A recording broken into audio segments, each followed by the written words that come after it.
Okay, kasama natin ang number 1 point guard, ang best player of the game ngayon. Walang iba, ang Carlos Siobal, ang tubong La Union. 17 points, grabe ang pinakita nito at 4 steal and 3 assists ang ginawa niya sa araw na to. Carlos, siyempre, mukhang gumaganda na naman itong performance mo, itong season ito. Palagay mo ba, maitutuloy-tuloy mo ito at anong preparasyon ginagawa nyo ngayon? Coach, nagpa-practice kami every Tuesday sa mga preparation sa games.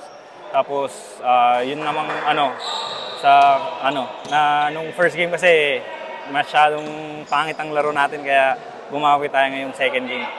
Siyempre, alam naman natin, Siobal, kanina, napakaganda ng laban nyo. Halos digit yung laban.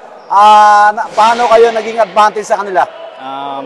Yung last quarter lang, Coach, kasi nung mga huling minutes na, parang kami yung defending champion, hindi kami dapat matalo dito sa game na to. Kailangan pa rin namin patunayan na kami yung last season's champion. Siyempre, kanina, ganda ng mga steal mo kanina na naiko-convert ninyo. Parang alam na alam mo yung play ng itong El Compadre. Hindi, Coach. Talagang yung team effort namin na pag-plug sa depensa, saktong masyadong kita lang yung mga pasa nila kaya nakakakuha kami ng mga steals.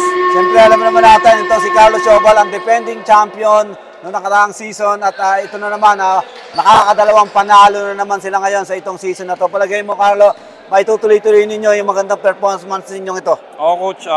Ipipilitin namin na tuloy-tuloy itong performance namin para makuha namin yung back-to-back. Okay, abangan po natin ang mga susunod na laban ni Carlos Siobal, ang tubong La Union. And then, Carlo, may shoutout ka muna at batiin mo muna yung mga mahal mo sa buhay. Shoutout sa asawa ko, si Kenjan dyan sa bahay. Yung kapatid ko, Daddy at si Mami sa Fujairah, yung kapatid ko sa Al-Ain, yung lola ko dyan sa La Union, yung mga kapatid ko dyan sa La Union, yung family ko sa Baguio, at shoutout sa 1xBet, Mariquero at kay Coach Dance. And good luck, see you next game.